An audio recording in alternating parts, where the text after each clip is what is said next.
The majority of your kids are, if we look at this pie chart, are students with specific learning disabilities. And the numbers vary, depends on what textbook you get this out of. But about 40 to 50% of the students in your classrooms are going to be identified, or students with disabilities are identified as having a specific learning disability.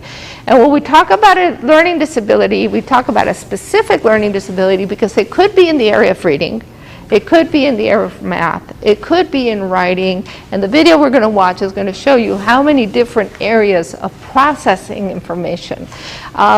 Angela, you mentioned about making those connections with the English language learners and the vocabulary and just making that connection. That's really what we're trying to do with learning disabled kids, because it's about connections. And how is it that they can know it one day and the next day they come and it pretends like they never heard it before, okay? So if you use the analogy of a filing cabinet, you know, when we process information, it's the information processing theory. You know, information comes in visually, auditorily, through our senses. It gets filed, and so, many students or individuals have that ability of retrieving that information as soon as they need it. For students who have learning disabilities, it's like that filing cabinet is all mixed up. There's no order to it. So they have a hard time making those connections that help them retrieve the information they need. And it could be a retrieval orally, it could be retrieval written language, it could be, you know, just depending on how you're asking kids to get that information out. So in all, if we look about the number of students with disabilities, just the general number, we talk anywhere from 10 to 13% of the total student population.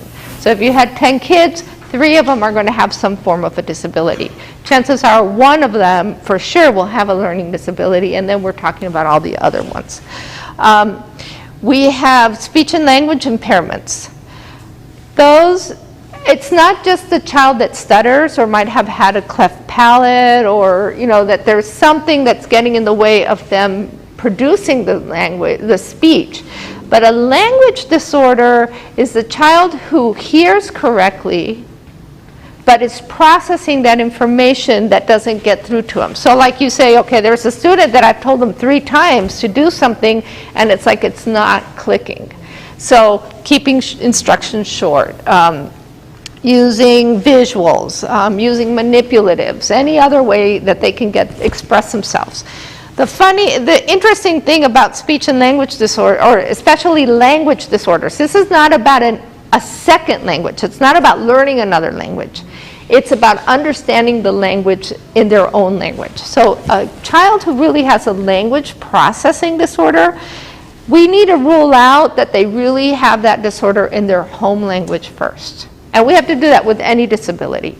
Because if they're primarily Spanish speaking, as an example here, when I would test a child as a diagnostician, I need to rule out that language is what's getting in the way of their learning. If they're learning in Spanish, for example, and it's because they're having difficulties in English, that's not a learning disability. That's just the process of acquiring a second language. And what does the research say about how long it takes to acquire a second language fully? Like 7 or 8 years. Yeah. Anywhere from 5 to 7 years to get that deep understanding of the language. Socially, kids can learn to communicate very quickly because those basic needs get communicated. But when you really start digging deep, and it's like the deep cognitive underlying language that they need, it takes a long time to develop that. So using cognates, using any relationship to what they know already is going to be it's going to help them. Well, and that's where the classroom teacher is so important to see. She sounds fine. Maybe she can communicate her basic, you know, she gets along socially. What you want to start paying attention to is, does she express herself in long sentences? Or is she always using like that? Or this? Or the other day, we went there and my friend and I played, but they don't really give you all the information that you need. So it's a matter of listening to them carefully and listen to them in their own language also. Listen to them informally, like when they're in the playground or in the cafeteria or when they're just hanging around. Listen to how they use words. And that's where it's important as a classroom teacher to model the appropriate language and how you want to use it. And help them expand that. Because we also, how many of you have your own kids? And we second guess a lot of what they're going to say. The same thing happens to us as teachers. We start assuming we listen, hear what the kids say, but we're just partially hearing what they're saying. We just want to pick up those few words that we know what they want. But if you really stop to listen to them. So sometimes just taking a few minutes to sit back and sit down and listen, observe what's going on. And that's a really important informal assessment that you can have of your kids, okay? So then we have kids who have other health impairments. And other health impairments are usually kids that maybe have a medical condition. It could be like diabetes or asthma or arthritis or some type of medical condition that's getting in the way of their learning. What we always have to do is first determine that their disability, if there's something that's getting in the way of their learning, that they can't access information just like everybody else. This other health impairments is the big kind of like other category. So we fit a lot of kids under there. You all mentioned having kids with attention deficit disorders, okay? If you notice in all of these categories, there's not an attention deficit disorder category. The law under the Individuals with Disabilities Act does not recognize ADHD as a disability. Okay? And why is that? Because you have kids who may be ADHD, but are learning and are at the level that they should be in school. They might drive you crazy. They might be restless. There might be the kid that are bouncing all over the place. But academically, they are where they should be. And so as a diagnostic, and as classroom teachers, we cannot tell your parents, you need to go assess your child for ADHD, okay? Because it's a medical condition. It's not one that is a diagnostician. I cannot diagnose a child as ADHD. Now, through testing, I can look at certain categories or certain subtests that give you indicators that say, there's probably an attention problem here. Okay, so it's not like this. But this other category, what happens is that when kids have a medical diagnosis, then the parents can bring that diagnosis to the school. We go through the whole process, and then it's determined whether the child needs special services or not. Okay? Because through the special ed process, do you all know what the special ed process is? And I didn't want to be too repetitive for those of you that maybe have come out, but do you understand how it is that a student gets to be identified as having a special need? No. Okay, so those of you who think you know it, you want to give a quick review of it? So it's not an automatic process. The classroom teacher can refer a child and the parent can refer a child. So you were right on both of them, okay? One of the misconceptions is that the minute that the parent refers a child, it's an automatic thing, okay? No. One of the things that under the individual, I guess backing up, the Individuals with Disabilities Act, commonly known as IDEA, it's the federal law that protects the rights of students with disabilities and their parents and the schools for making sure that students with disabilities get the services that they get. Think of it as a parent. Do you want to be the last one to know or the first one to know? First one to know, okay? Contact the teacher, the diagnostic. So you start, if you have, let's say you're talking about this one child that you're really concerned about, okay? So what step has to come before testing actually takes place? We need the parents' approval. Okay, but let's just go back to the process a little bit. Okay, so you have a concern about a particular student, right? So what you're going to do is that there has to be some type of pre-referral team. There has to be a process. Because one of our jobs should always be to prevent students from ending up in the special ed system, okay? And I defend special education as a special educator, but I also know that if we're not careful, many kids get identified incorrectly. especially our second language learners, because a learning disability and a second language acquisition is very similar, okay? So you have a problem with a child, there is a pre-referral team in some form. Caitlin, you mentioned another acronym, not ARD, Or RTI, Response to Intervention.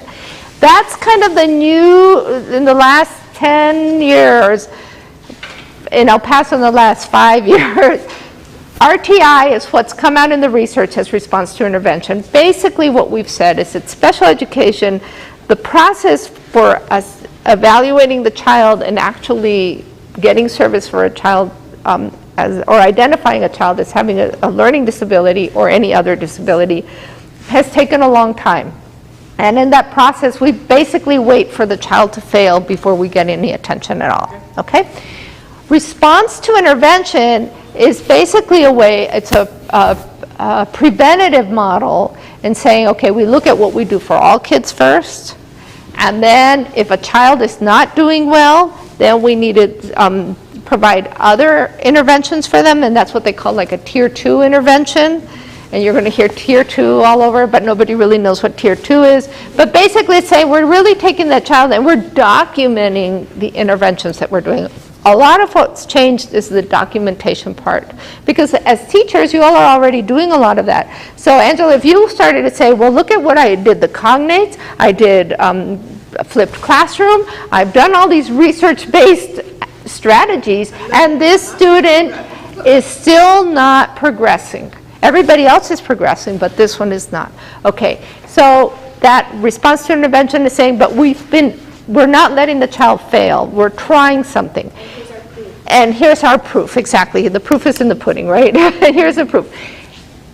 Then you might start the referral process. Then the referral process starts for an evaluation. Okay. The pre-referral model has always been part of special ed. The Individuals with Disabilities Act was enacted in 1975 under the Education of All Handicapped Children. That's and what we commonly know as Public Law 94-142. Everybody knew how to recite that, and that's when we first started to get the official, federal guidelines for providing services to students with special needs. And notice I keep saying providing services. Special ed is not a place. It should not be the place where we provide services.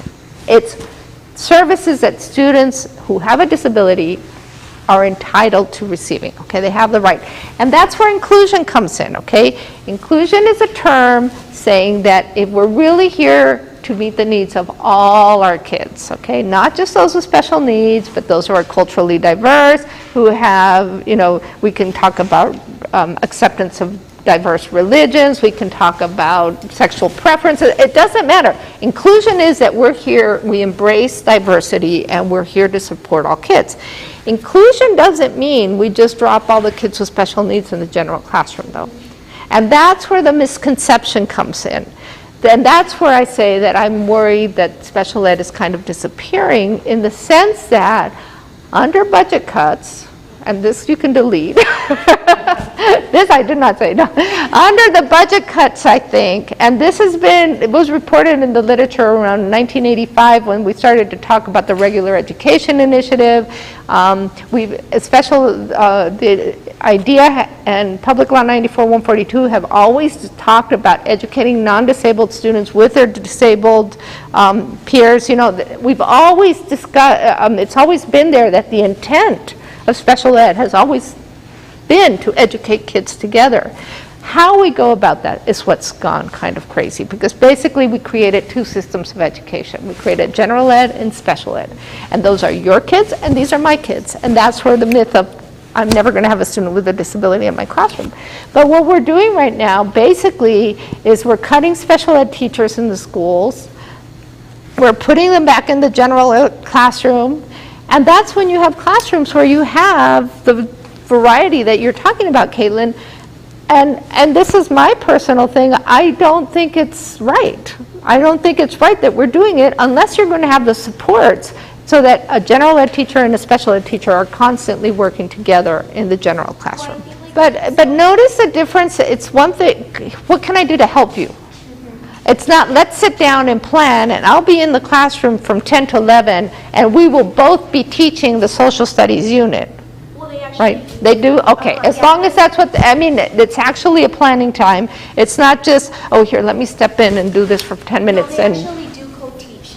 Okay. in the classroom. So, I mean, this is my first time experiencing inclusion, so like, it seems like everything is working really well, but I mean, I don't know, like. okay. Well, no, that's good. I mean, your gut feelings are really important. When you walk into any school, I bet you get a feel for that school in the first 3 minutes that you're in that building, right? You walk in and you get a feeling like this is an inviting school. There might not be, not everything might be perfect, but you also walk into some schools and you say, I need to get out of here. And it could be the most brand new, clean, whatever, but there's not a homey feeling to it, no? And those gut feelings, I mean, we shouldn't judge a book by its cover, but you get a feeling for those things. Inclusion, just think of it this way. Inclusion is a philosophy. It's an embracing philosophy, okay? And that's what we should strive for at any school. We're here to educate all kids regardless. And that's really when you boil down to inclusion. And part of the thing is that inclusion is not in the law. What is the term in the law? And Andrea, you mentioned it. It's another one, it's one of the 6 principles of IDEA. You talked about the IEP meeting, which is the ARD. We talked about ARD, but when we talk about placement, The LRD? LRE, least restrictive environment, okay? LRE, that is by law, okay? And LRE states that we need to place students with disabilities alongside their non-disabled peers to the maximum extent possible. Okay? That doesn't mean that if they have needs that require more attention, and the general ed classroom, ultimately we want to do the general ed classroom as our, where we want most of our kids.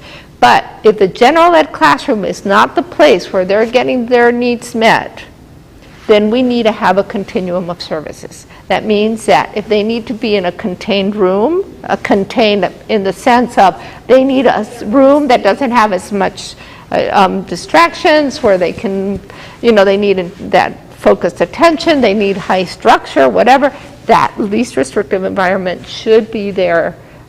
We need to talk about where those kids would be getting their needs met. Ultimately, yes, the general classroom is our ultimate goal, but that doesn't mean it's the best place for all kids. We do know that kids, like for example, kids with autism, who might have autism or who have been diagnosed as having autism, they learn from their peers and positive role models, but all of them are not the same. So again, it's that range. We have the high functioning and we have the child who's not high functioning at all and that needs that self-contained classroom. So when you go out to the schools, you're going to hear terms like, oh, we're a full inclusion school. That to me sounds like we've just dropped everybody in the general classroom, okay? And we got rid of all the supports and we have one special ed teacher. On the other side, we're saying, well, we mainstream kids. I don't know if you've heard that term. Yeah, well, we do mainstreaming. Well, mainstreaming was a term that kind of was in the literature up to the mid-'80s when we started talking about individuals with disabilities and we started bringing back kids in the general classroom. Mainstreaming doesn't mean that we just main dump, basically. Again, it's putting those children, just because they're in the general ed classroom doesn't mean we're meeting their needs. Okay, so they need that attention as well. Now we're going to talk about differentiated instruction, which is a strategy we can use to help kids with disabilities. All our kids are English language learners and everything, but there are still times when that doesn't work. And so that's when you need to go back to your, different schools have different names. It could be the RTI team, it could be the student support teams, it could be PAT. They're different acronyms, but every school has to have some type of referral team that you can go back to. And just because they're already in special ed doesn't mean you can't use those supports again. Okay, because dyslexia in the state of Texas, it's not considered a learning disability. Everywhere else, dyslexia is part of the learning disability umbrella. Because that's one way that they've been able to provide those services to her. Now, you bring up a good question, or a good point. It doesn't matter whether a child has a label or not, because a label in itself is not going to tell you very much about that particular kid. So what if they say they're learning disabled? You're going to think, okay. So, you get a certain image, or you say, oh, they say that child is autistic, and you have a certain image, but it doesn't tell you very much about that particular child. And that's why it's important to get to know the kids individually, know who they are, and whether they have a label or not, let's see how we can work with them and be very realistic about what's working and not working, okay? Regardless of the label. And that's part of why our certification in special ed is so generic, because we're saying it's not so much about, the label helps us get services for children, but it doesn't mean it should categorize that child, because what happens the minute you hear the label, what happens to us? We get the stigma. We say, oh, well, he's autistic. I can't work with that child. He's going to be, flapping his hands all day long, And now the whole autism term is now a pervasive developmental disorder, and autism includes Asperger's. It includes high functioning, low functioning. So even within there, we have a range of kids. So we have another law that protects, it's a civil rights law, which is the we have ADA, the Americans with Disabilities Act, which is where you'll see like the signs with brailles on campuses, or you see the buses that have the lifts for wheelchairs. Well, now we don't have payphones, but you have the TTY, which is like if there's a person who's deaf, that they have the, a relay kind of system. And that's a federal law also. Well, it's another civil rights law. And then you have Section 504 of the Vocational and Rehabilitation Act. That was enacted in 1973. That was kind of a precursor to the special ed law, which provides accommodations for individuals with disabilities in and outside of schools, okay, basically. So that's like a workforce kind of thing. So you can't discriminate somebody that has a disability if they're seeking a job and they're as qualified as somebody who doesn't have a disability, okay? So that's, those are the rights that protect individuals outside of the school after they graduate from high school. Section 504 also meets the needs of students with certain conditions. And it could be like a child who has asthma. It's a condition that's debilitating in the sense of it says limits strength and vitality. That's the term that we use it. So that's another place where we might get students who have ADHD. If they're not having academic needs, but they still need some type of modifications within the school or classroom setting, they might have like a 504 plan. And a 504 plan is very similar to the individualized education plan. The difference is that there's no funding to 504. Okay, there's no money. Schools don't get money for students who fall under 504. It could be maybe a student that has a broken leg and needs to use, they need to pick him up at his house, the transportation, but for 6 months maybe. So they need some accommodations, but it's not lifelong, or it's not, the child just needs some support, but they don't need any educational kind of accommodations. Okay.